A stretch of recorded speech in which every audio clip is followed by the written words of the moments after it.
G'day trendsetters, welcome back to episode 10B for Beaver of the Birdwood sub.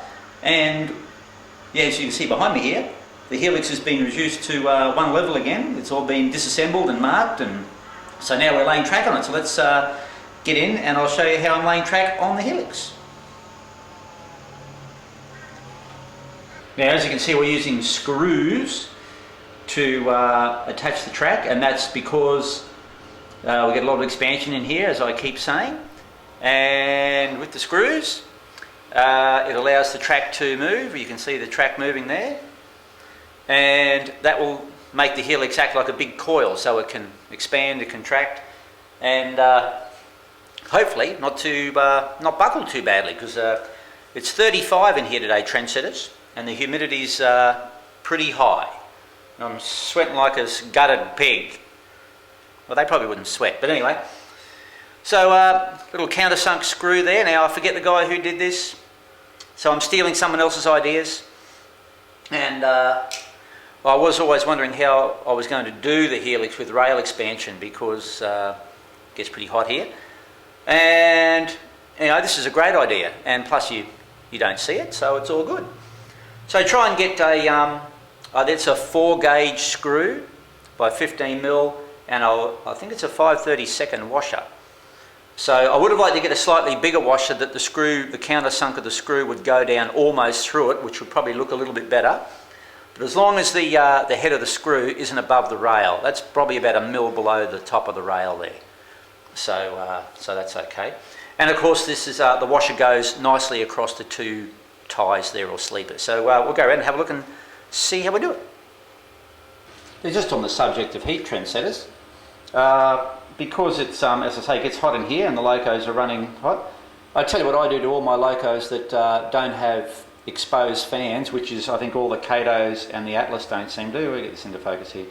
I drill out my exhaust. This is one of my lovely Cato 70 Mac execs. And you can see there where I've drilled out the exhaust to let the heat out from the decoder, and you would be amazed how much heat comes out of that exhaust there. It's almost like there's a tiny little 16-cylinder engine in there buzzing away, trendsetters. But locos here on the Birdwood sub have to operate under real-life conditions, trendsetters, and you would be amazed. Where are we? Do one thing at a time, Greg. There we go. You'd be amazed how much heat comes out of that, and it sucks air in from the bottom of the locomotive and starts a convection current up, and it just gets better and better. And on these GEs here, now let me grab this one here. There we go. I've drilled that out as well. They take a little bit more time because they're actually clipped in. You have to unclip them and fart them. Anyway, same with that. Try and get the heat out of the decoders, especially they're running hot in here anyway. So anyway, I just thought I'd mention that. Right, yeah, I'm in the inner sanctum, trendsetters. Oh, I tell you what, this is harder work than it looks. Well, then I thought, okay, what we're going to do is join on to this bit of track here, and as we discussed in the early track laying episodes, solder all the joins and keep the joins staggered, as you can see there and there. So you have a fish plate there and a fish plate there, so you don't have a join opposite each other. So this bit of solid rail helps strengthen this join, and vice versa up here. So I'll just get our other bit of flex track and push the other end along here and get these lengths right, and then we'll do some soldering. Now it's almost getting to the stage where this track is becoming unworkable. It's getting that hot that the little plastic clips here on the rail are getting too flimsy. But anyway, it's getting close to midday, so we'll do this one and then we'll go up for lunch. So same sort of thing, you know, work the track around. You can see that rail coming out there, getting longer. Now, how you know, wide do you make this this gap here? Or should I say these 2 different lengths of rails? I probably wouldn't go any more than about 40mm. It just becomes too difficult to work it, you know, I reckon. So when it gets to about 40mm, I chop it off to about 20mm and then start again, because remember with the Helix you're going around and the inside one's going to keep growing and the outside one's going to keep getting shorter. So you've got to come to a point where you think, right, I'm not going to have this long piece anymore. So when that gets to about 30 or 40 mil, I chop it off to about 20 and start again. But this will be the last one for this one. So let's get this one done.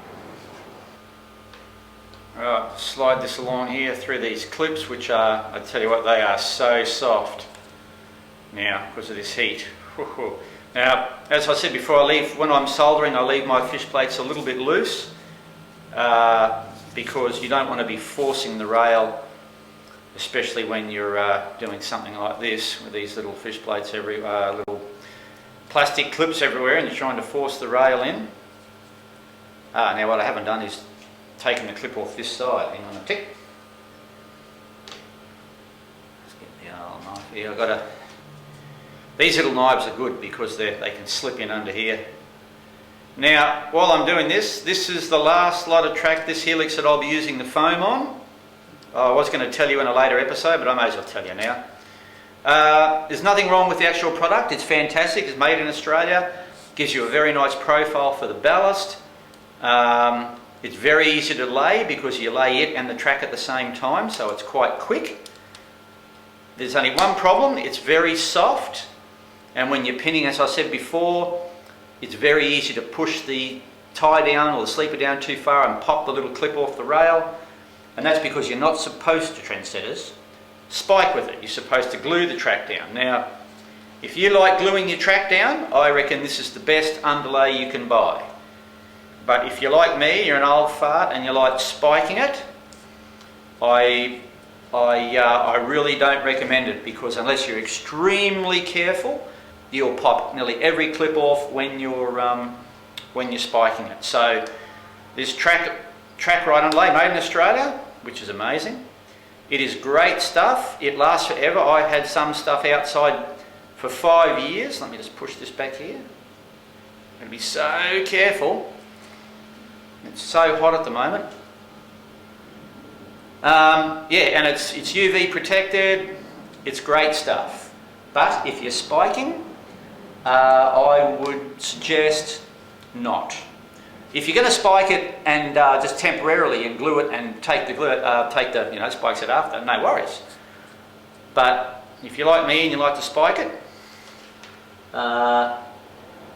I don't think it's the go, especially around turnouts. I nearly destroyed a turnout the other day because I spiked it too heavily and bent the frog, and I thought, right, that's it. Nothing to do with the underlay. It's my problem, my fault for not using it as it's designed. So I've gone to Midwest cork. So I'm going to have to learn how to lay track with cork because I've never done it before, trendsetters. So there you go. All right, let's solder this. Now I've got this track reasonably straight, pretty well straight, where the joint is. I've got a block of wood up the other end, and I've got it screwed down here. So it's on a tiny, tiny curve. The rail's not kinked, it's lovely. So we'll solder this, and I think we'll have lunch, trendsetters, because I'm sweating without the water up here. Right.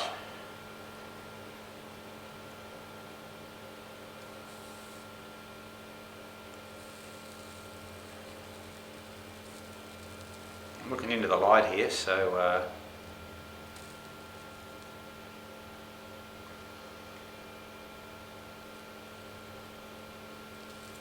there we go. I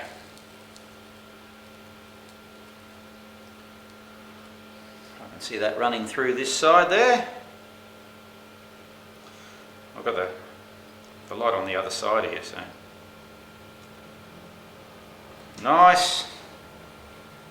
And on this side.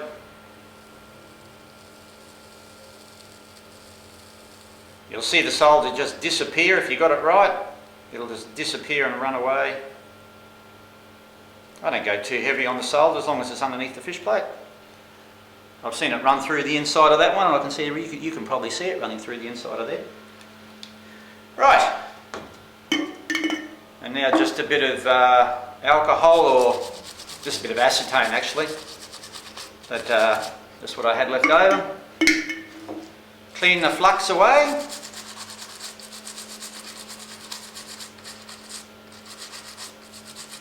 On these joins on the Helix too, I'll actually be going through and putting a little bit of oil, or inox actually, which is like I suppose WD-40 or something, on all these joins just to help stop any corrosion at all, because they won't be, you won't be able to get to them, and they won't be weathered either, so there'll be no protection. Not that they should weather, not that they should corrode anymore, but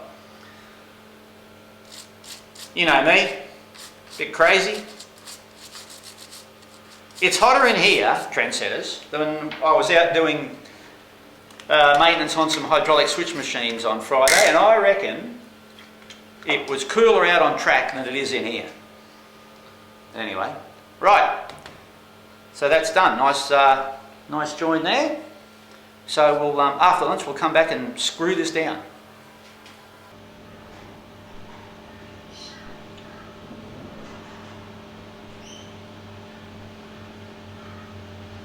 Okay, we've got the old work train coming up the Helix now, so let's screw in some more track.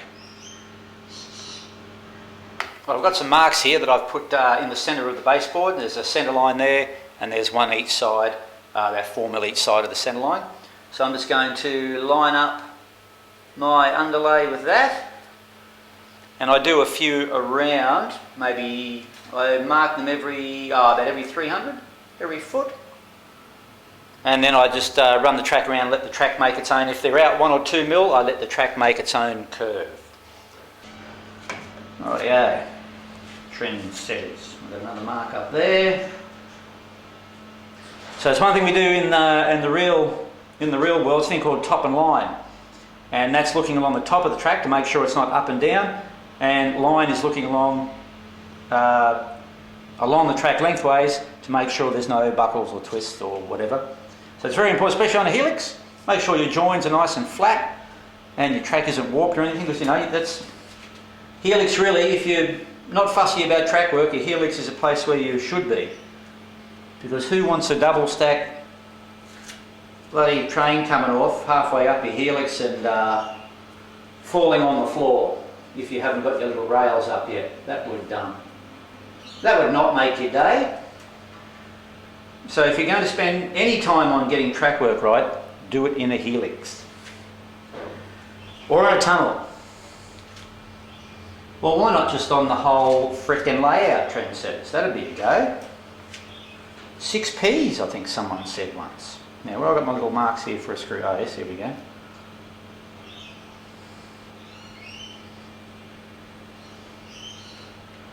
Line him up there.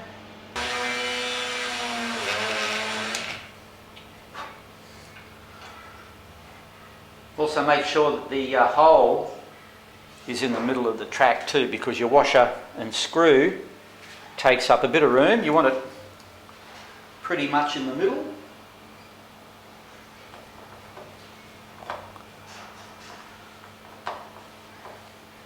Now I have to be very careful with this foam underlay. You can squash this down real easy with a screw and a washer. So I just make sure I can still turn the washer there, which I can. So I'll just go a little bit more. And then I just push down. Now if you were doing cork or no underlay at all, you wouldn't have to worry about it. Okay, let's go around here. We'll do this little bit. We'll try and get this loop done today. So we've done our outside one. So now I'm just making sure the spacing is the same for the inside one, keeping it similar.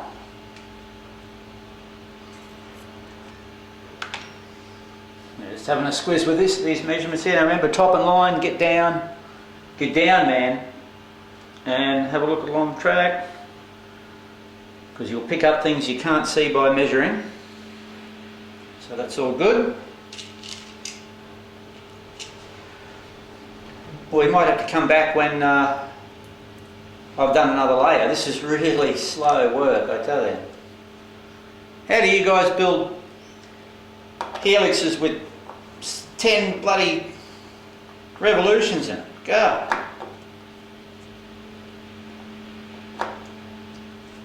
So just making sure when I push down on that I can move the washer, just take a bit of load off it without it pushing the sleepers. Because another thing, if you're on cork or straight on the timber, you wouldn't have to worry about that. You could just do it up until the screw was tight. But anyway, I'll keep going and we'll catch you in a few more revolutions.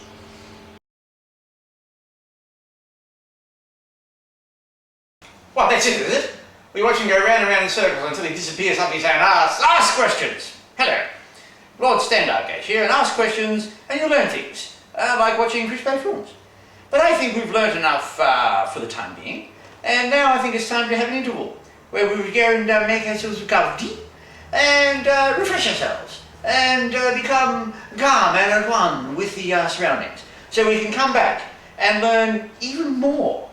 And as Greg reaches the acme, the summit, the peak of the Helix on the BNSF Birdwood submarine.